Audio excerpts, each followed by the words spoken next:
9:04 de la mañana. Miguel Luzárraga, Managing Director para Iberia de AllianceBernstein. Miguel, feliz 2023, que no nos hemos visto.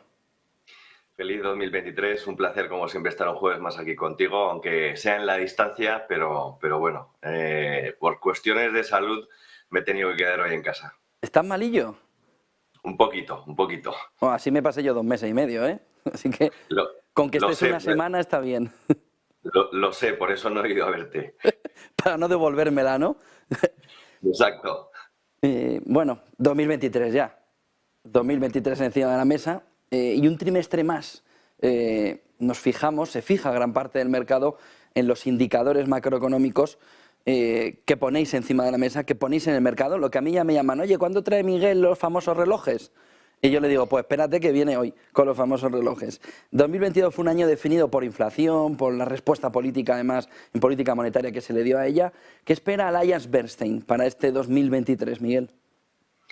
Bueno, primero, los famosos relojes que comentas son indicadores macroeconómicos que publicamos mensualmente en un informe que llamamos Global Macro Outlook, que, bueno, lo que hemos intentado es simplificar todo lo que se habla durante un mes del mercado y bueno, pues transmitirlo a través de este informe, ¿no? Hemos creado este, digamos, código QR que podréis ver en pantalla para que la gente se lo pueda descargar, porque es público para todo el mundo, lo cual intentamos acercarnos al público para que vea nuestra visión. Una vez al trimestre publicamos este informe un poquito más extenso, de tal manera que bueno, pues podrán ver más en profundidad lo que está sucediendo en el mercado. Y voy al hilo de lo que me estás comentando, ¿no? De esta pregunta. Bueno, 2023 pensamos que va a ser un año de transición en donde vamos a ver una caída gradual de las presiones sobre los precios y pensamos que esto nos va a permitir que tengamos un enfoque un poco más equilibrado para evaluar, digamos, esa dinámica de crecimiento y de inflación. De tal manera que, ¿qué significa esto? Bueno, pensamos que esto lo que va a hacer, que es una de las cosas que ha predominado en el año 2022, es reducir, digamos, la volatilidad y tendremos muy probablemente un mejor entorno para los inversores. Pero yo creo que la pregunta del millón es ¿cuándo? ¿No? Porque ¿cuándo invertimos? Siempre es la pregunta que se hace todo el mundo. Bueno, pues yo creo que sigue sin estar muy claro cuándo podemos invertir, pero yo creo que esto se va a definir a lo largo de todo el año y sobre todo por la cantidad de daño que se ha causado a la economía por todo este proceso de ajuste que hemos vivido. ¿Me estás diciendo entonces que ya no vamos a hablar de inflación, Miguel? Bueno, tú ya lo has comentado justamente casi antes de empezar yo, ¿no? Yo creo que esto no ha terminado. Claramente para el tema de combatir la inflación no ha terminado. Esperamos aumentos, digamos, de inflación en determinadas geografías a lo largo de todo este primer trimestre. Estados Unidos, como podemos ver a lo largo de, bueno, sobre todo al final del día de hoy, vemos muy probablemente cómo está tomando todo ese avance a la hora de disminuir esa inflación, pero vemos como ese impacto acumulativo de todas esas subidas de tipos que hemos vivido el año pasado y muy probablemente a principios de va a ser suficiente para reducir la inflación. Esto significa que el ritmo de las subidas de tipos va a seguir disminuyendo y esperamos que cesará en los próximos meses. Acordaros, además, que hemos intentado... El año pasado hablamos de inflación de distintos tipos. Hablamos primero de la de los bienes, luego la de la vivienda y al final hemos hablado de la de los servicios. Y quiero dejar claro quitar, digamos, las dudas de las dos primeras y hablar un poco más en detalle de la tercera. La primera, la de los bienes. Ese fue el principal y primer impulsor, digamos, a la primera parte del año. ¿Por qué? Porque veníamos derivados, es que no nos acordamos, pero el año pasado todavía estábamos casi incluso en casa todavía. Había unas interrupciones en las cadenas de suministro provocadas por la pandemia del COVID-19 y esto elevaron los precios de los bienes. Ahora, a día de hoy, vemos cómo esos precios de los bienes han comenzado a caer, sobre todo en Estados Unidos. Vemos cómo las encuestas de fabricación han dejado las interrupciones de las cadenas de suministro a otro nivel y los inventarios de los productores pues se han recuperado a niveles normales. Las materias primas también. Por lo tanto, también han bajado. Vemos el petróleo que ha caído aproximadamente un 25% y vemos con el precio del gas también que afecta sobre todo a Europa, pues también ha caído, ¿no? Por lo tanto, esto nos da confianza en que los precios de los bienes seguirán contribuyendo a una desinflación en los próximos meses. Segundo, Sí. perdona, dime, Isner. No, te iba a decir que desde un punto de vista también, ¿no? De actividad económica, cómo de lejos, cómo de factible veis la otra gran pregunta del año, ¿no? La recesión. Es decir, ¿al final vamos a una recesión o ha sido una percepción de que íbamos a una recesión y nos quedamos por el camino? ¿Cómo lo veis en Allianz Bernstein? Bueno, desde luego que vemos algo de recesión, vemos una recesión leve, pero sobre todo desde un punto de vista de distintas partes de la economía, ¿no? Vemos unas previsiones digamos, de crecimiento cercano a cero en Estados Unidos y ligeramente inferior al de Reino Unido y la zona euro.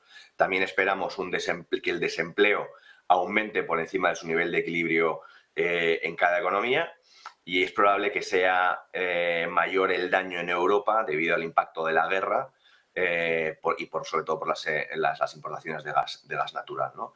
Y en Reino Unido también por la situación post-Brexit. Esta sería la mala noticia. La buena es que vemos dos factores que desestabilicen en el próximo año. Primero, el sistema financiero mundial está mejor capitalizado y vemos una mayor regulación después de la crisis financiera. Por lo tanto, no vemos una mala gestión del riesgo. Por lo tanto, esta situación es buena. Segundo, vemos que las burbujas de los precios de los activos en sectores que pueden ser sistémicamente importantes de la economía, no vemos ninguna burbuja de este tipo. Por lo tanto, no vemos ningún nivel de contagio.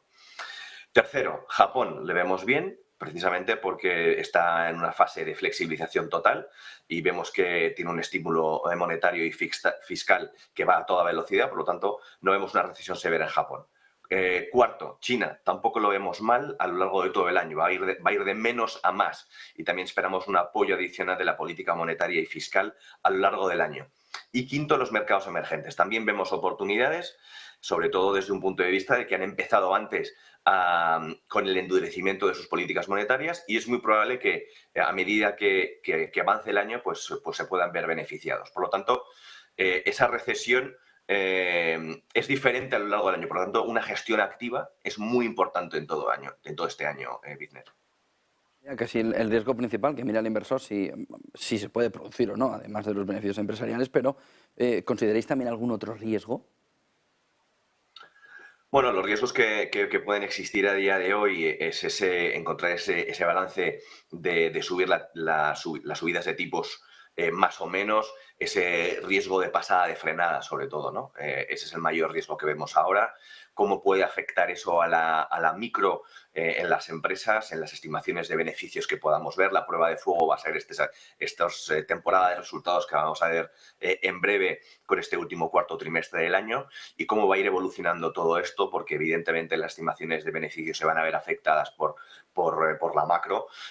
Así que, bueno, pensamos que esa ralentización económica que vamos a sufrir en determinadas partes del mundo pues van a afectar a la micro en determinados momentos y luego pues evidentemente va a haber un punto del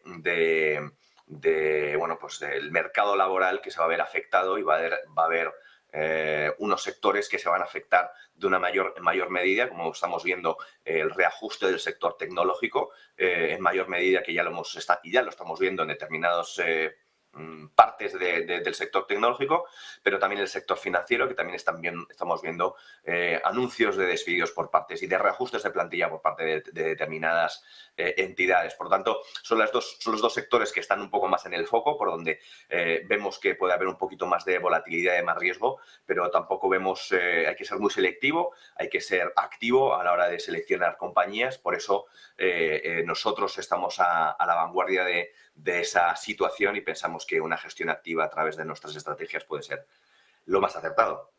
Es decir, que la manera de posicionarse en el mercado en esta situación actual, la clave fundamental es esa gestión activa, Miguel.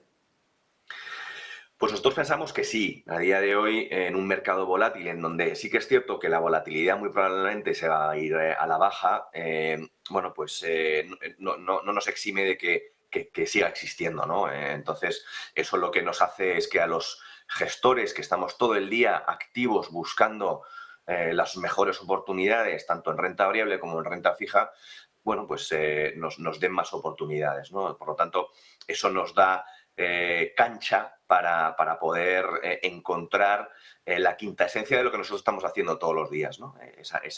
Ese research constante de compañías que podamos trasladar en las distintas carteras, ¿no?